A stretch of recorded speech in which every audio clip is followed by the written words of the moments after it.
காவேரிப்பட்டினம் ஒன்றியம் திம்மாபுரம் தேசிய நெடுஞ்சாலையில் அமர்ந்திருக்கின்ற இந்த கிங் மவுண்ட் இன்டர்நேஷனல் பள்ளியில் வருகை தந்திருக்கின்ற மழலை செல்வங்களின் இசை நடனம் நிகழ்ச்சியை காண வந்திருக்கின்ற அன்பு உள்ளம் கொண்ட அன்னையர்களே, அறிவு உள்ளம் கொண்ட அப்பாக்களே மற்றும் நட்பு உள்ளம் கொண்ட உறவினர்களே, இப்பள்ளியில் பணியாளராக பணியாற்றி கொண்டிருக்கின்ற பணியாளர்களே, ஓட்டுநர்களே மற்றும் அறிவு கற்றுக் கொடுக்கின்ற ஆசிரியர் பெருமக்களே, இங்கே விழாவை தொடங்கி வைக்கின்ற வந்து கொண்டிருக்கின்ற நமது முன்னோர்களே, அறிவுநிலை தெரிந்த அறியோர்களே, உங்கள் அனைவருக்கும் முதற்கண் வணக்கத்தை தெரிவித்துக் கொண்டு, இந்த இடத்தில் இந்த பள்ளி உருவாக்கத்திற்கோ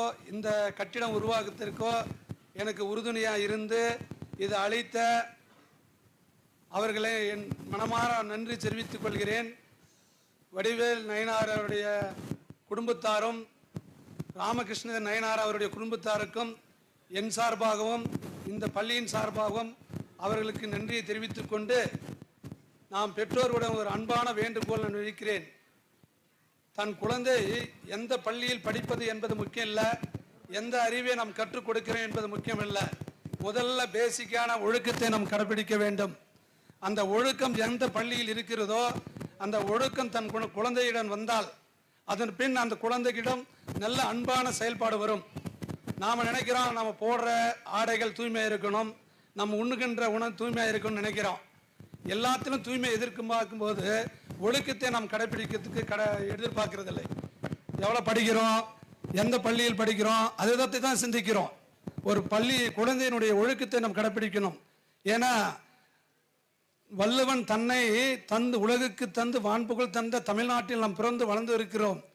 அந்த தமிழ் பண்பாட்டு மரபினை பார்க்கும்போது ஒழுக்கத்தின் எய்துவர் மேன்மை, இழுக்கத்தின் எய்துவர் எய்தாப்படி. ஏன்னா ஒழுக்கத்தை நாம் கடைபிடிக்கும் பொழுது எல்லா நன்மையும் நம்மிடம் வந்து சேரும். ஒரு பள்ளியில் பயில்கின்ற மாணவனிடம் முதல் ஒழுக்கம்தான் நமக்கு முதல் முக்கியம். எடுத்தும் நாம் கல்வி படிச்சிருவான், நம்ம பையன் பெரிய ஸ்கூல் படிக்கிறான், அப்படி படிக்கிற கல்வி எதுக்கும் பயனடையில்லாது போயிடும். நம் குழந்தைகளிடம் முதல்ல ஒழுக்கத்தை கடைபிடிக்கணும். அந்த ஒழுக்கம் எந்த பள்ளிகள் இருக்குதோ அந்த பள்ளியை நாடுங்கள். ஒழுக்கம் கற்றுவிட்டான்னா அவன் எதிர்காலத்தில், ஏன்னா குழந்தை பருவத்தில் தான் அவன் கற்கின்ற கல்வி அனைத்தும் கல்மேல் எழுத்தப்பட்ட எழுத்து போல் பதியக்கூடியது. அந்த நேரத்தில் தான் அவனிடம் ஒழுக்கம் வேண்டும். அது கல்மேல் எழுதப்பட்டால் அழிய போகாதில்லை. அதனால் நீங்கள் ஒழுக்கத்தை யார் கடைபிடிக்கிறான் என்பதை நீங்களே எல்லாம் உங்களுக்கு எல்லாம் தெரியும். நாங்கள் எதுவும் சொல்ல வேண்டியதில்லை. இந்த பள்ளியிலிருந்து எந்த ஒரு அட்வர்டைஸ்மெண்ட்டும் கிடையாதுங்க. யாரையும் பள்ளியில் பயில்கின்ற ஆசிரியர்களோ மற்றவர்களை போய் மற்றவரிடம் கேட்டு எதையும் புண்படுத்த விரும்பவில்லை. ஏன்னா ஒழுக்கத்தை பின்பற்றினால் அதை தேடி அனைவரும் வருவார்கள். ஒழுக்கம் இல்லாத பொருளுக்கும் விலை போகாத பொருளை தான் கூவி விற்கணும். ஆனால் விலை உள்ள பொருளை நாடி மக்கள் செல்வார்கள். இந்த இடத்தில் ஒழுக்கத்தை கடித்து முதல் கடைப்பிடித்து தான் பின்பு கல்விக்கே முக்கியத்துவம் கொடுக்கப்படுகிறது. ஒவ்வொரு குழந்தையும் பெற்றோர்களை மதிக்க வேண்டும். அதே போல சமூகத்தை எப்படி மதிக்க வேண்டும், யாரிடம் எப்படி நடந்து கொள்ள வேண்டும் என்பதுதான் இந்த கல்வியின் நோக்கம். ஒழுக்கம் விழுப்பம் தரலாம் முன்னே சொல்லிட்டேன். ஒழுக்கம் உயிரினும் ஓம்பப்படுன்றான். உயிர் தான் அந்த உலகத்தில் உயர்ந்தது. அப்போ ஒழுக்கம் கற்றுவிட்டால் அந்த குழந்தை உயர்நிலை அடைவார்கள் என்பது உங்களுக்கும் தெரியும். ஏன்னா நம்ம முன்னோர்களுடைய பாதைகள் எல்லாம் ஒழுக்கத்தை தான் பின்பற்றி போய் அந்த இடத்தை பிடித்தார்கள் என்பது நீங்கள் அனைவரும் அறிய வேண்டும். நம்ம முன்னாள் முதலமைச்சராக இருந்த பேரறிஞர் அண்ணாவுக்கு தன்னுடைய தொண்டை ஆபரேஷன் செய்வதற்காக அதுக்கான நேரம் குறித்து விட்டார்கள். அப்போது அவர் படிக்கின்ற படிப்பை 10 பக்கங்கள் நிலுவையில் உள்ளதா அதை சரி செய்வதற்காக எனக்கு டைம் ஒதுக்கும்படி கேட்டு அதை படித்து முடித்து தான் பின்னர் போனார். நம்ம முன்னாள் காமராஜர் முதலமைச்சர் அவர்கள் கூட இங்கிருந்து டெல்லிக்கு ஏதாவது போக வேண்டிய என்றால் தொடர் வேண்டியில் ரிசர்வ் செய்து 3 நாள் அந்த பள்ளிகள் படித்து கொண்டு புக்குகளை மறுபடியும் வரும்பொழுது புக்கு படிப்பார்கள். அதே போலதான் அமெரிக்காவில் இருந்தவரும் நம்ம ஆப்ரஹாம் லிங்கன் என்பவர் உங்களுக்கு தெரியும். அவர் சாதாரண ஒரு குடிசை வீட்டில் பிறந்தவர்.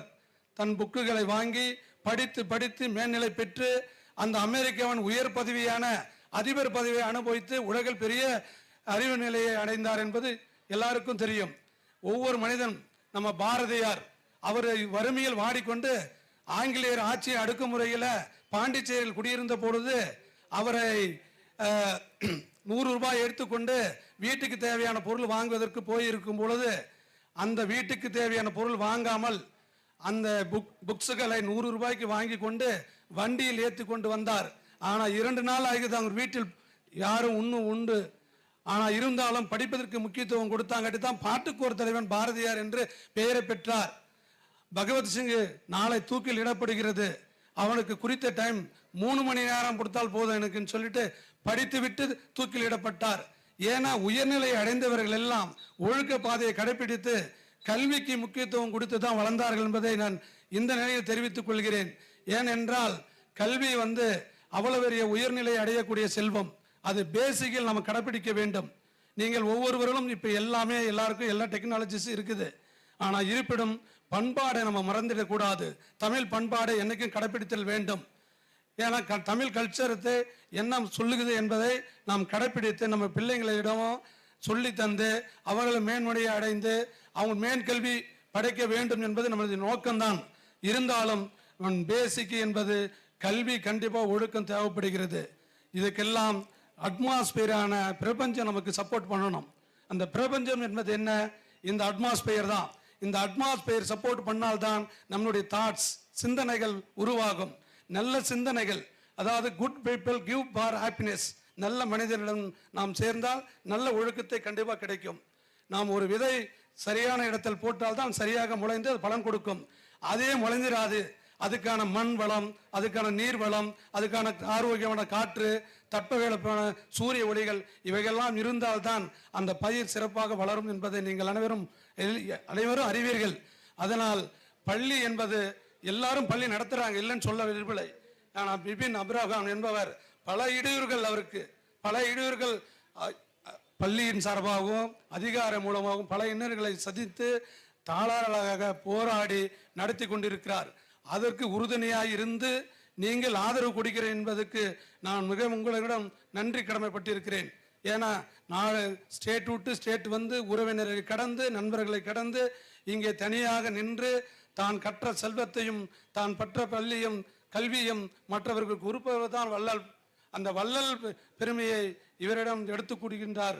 அவரும் அவர் மனைவி அவன் பிள்ளைகள் எல்லாம் இங்கே தனிமையாக நின்று தாம் கற்ற கல்வியை உங்கள் பள்ளியில் உங்கள் பிள்ளைகளும் அதை பெற வேண்டும் என்ற நோக்கத்துடன் தான் செயல்பட்டு கொண்டிருக்கிறார்கள். அவர்கள் அதிலிருந்து ரெவன்யூவை எடுக்கணும் சம்பாதிக்கிற என்ற நோக்கம் இப்போவரையும் இல்லை. அது நான் சொல்ல விரும்பல, அது உங்களுக்கும் தெரியும். அதை இந்த ஸ்கூல் மெயின்டைன் பண்ணுறதே ரொம்ப கஷ்டப்பட்டு தான் நடைபெற்று கொண்டிருக்கிறார். ஏதோ உங்களுடைய ஆதரவால் அவர் நடைபெற்று இருக்கின்றார் என்பதை நான் உங்களிடம் சொல்கிறேன். பாரதியார் சொல்வார், மனதில் உறுதி வேண்டும், வாக்கினிலே இனிமை வேண்டும். நாம் சொல்கின்ற வாழ்க்கையில் இனிமை வேண்டும், நினைவது நல்லது வேண்டும். நினைவது நல்லது இருந்தால்தான் செயல் நல்லது கூடும். அதனால நினைவது நல்லது வேண்டும், நெருங்கினது எல்லாம் கைகூட வேண்டும், கனவு மெய்ப்பட வேண்டும், காரியத்தில் உறுதி வேண்டும், தனமும் இன்பமும் வேண்டும், தரணையில் பெருமை வேண்டும், கண் திறந்திட வேண்டும், காரியத்தில் உறுதி வேண்டும், பெண் விடுதலை வேண்டும், பெரிய கடவுள் காத்திட வேண்டும், மண் பயனுற வேண்டும், வானம் தென்பட வேண்டும், உண்மை நின்றிட வேண்டும் சொல்வார். அந்த உண்மை என்பது ஒழுக்கம். அந்த ஒழுக்கம் என்பது பார்த்தீங்களா, இந்த சூரியன் இந்த காலத்தில் உதித்து இந்த காலத்தில் மறைகிறது. அதே போல் நிலவு உதித்து மறைகிறது. நாம் ஒவ்வொன்றுத்துக்கும் ஒரு கால வரைகளை இயற்கை உருவாக்கியது போல மனிதனும் ஒரு இயற்கை சட்டத்துக்கு உட்பட்டு மீறாமல் ஒழுக்க பாதை கடைபிடித்தால் கண்டிப்பா அந்த உயர்வான இடத்தை நாமும் அடையலாம். உயர்வான இடத்தை அடைந்தவர்கள் அனைவருமே ஒழுக்கத்தை கடைபிடித்து தான் அடைந்தார்களே தவிர குறுக்கு வழியில் ஒருபொழுதும் அடைய முடியாது. அப்படியே அடைந்தாலும் அது எப்பவும் நிலைக்காது. அதை சொல்வார் நம்ம வள்ளல் பெருமானார் சொல்லுவார், ஜாதி மதம் சமயம் கடந்து அவர் என்று ஒருவிடம் நின்று கேளாத இயல்பும் என்னிடம் ஒருவர் ஈதர் என்ற போதுவருக்கு இல்லை என்று சொல்லாத இடுகின்ற திறமும் உலகில் சீ என்றும் பேய் என்றும் நாய் என்றும் பிறர் தம்மை தீங்கு சொல்லாத தெயிலும் வாய்மையும் தூய்மையும் தந்து நின் திருமலரடிக்கு ஆளாக்குவாண்டார்.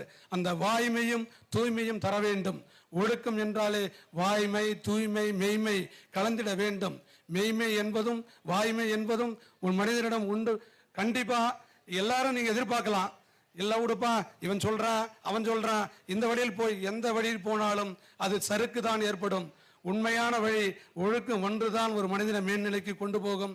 அதனால தயவு செய்து உங்கள் பிள்ளைகளிடம் நீங்கள் நடந்து கொள்வதும் ஒழுக்கத்தை கடைபிடித்து பெற்றோர்களாகிய நீங்களும் அதை குழந்தைகளிடம் சொல்லுங்கள். அதே போல பள்ளியில் நடத்துகின்ற ஆசிரியர்களிடமும் கரஸ்பாண்டிடமும் ஒவ்வொரு நாளும் அதை பற்றி தான் நான் சொல்லிக்கிட்டு இருக்கிறேன். ஏன்னா இந்த பள்ளியில் படிக்கிற ஒவ்வொரு குழந்தையும் ஒழுக்கத்தை முதல் கடைபிடித்தால்தான் உயர்வான சிந்தனை அடைய முடியும் என்பதை கூறி இந்த விழாவிற்கு வருகை தந்து எங்களுக்கு ஆதரவு தந்து, ஏன்னா நீங்க ஒரு நடன நிகழ்ச்சி நான் பேசிட்டே இருப்பேன் விட்டா, நடன நிகழ்ச்சி காண்பதற்காக ஆவலுடன் எதிர்பார்த்து கொண்டிருக்கிறீர்கள். இன்னும் காலம் வரும்பொழுது இன்னும் நிறைய பேசிக்கலாம். இன்று வருகை தந்து ஆதரவு கொடுத்த இந்த அனைத்து உள்ளங்களுக்கும், இந்த பள்ளியில் பயிர்கின்ற குழந்தைகளின் பெற்றோர்களும் ஆசிரியர்களும் இதே போல் ஆதரவு தந்து அந்த பிபினை மேன்மேலும் வளர்த்திட உங்களை இருகரம் கூப்பி வணங்கி கேட்டுக்கொள்கிறேன். ஆண்மலை வளாது பொழிக, மலிவளம் சுரக்க, மன்னவன் கோன்முரசு அரசு செய்க, குறைவில்லா உயிர்கள் வாழ்க, நான்மர வேதங்கள் ஓத, நற்றவ மேல்வி மல்க, மேன்மைக்கோள் சைவ நிதி விளங்க உலகெல்லாம் அந்நிய நெறி போற்றி. அற்பெருஞ்சோதி அற்பெருஞ்சோதி தனி பெருங்கரனை எப்பெருஞ்சோதி.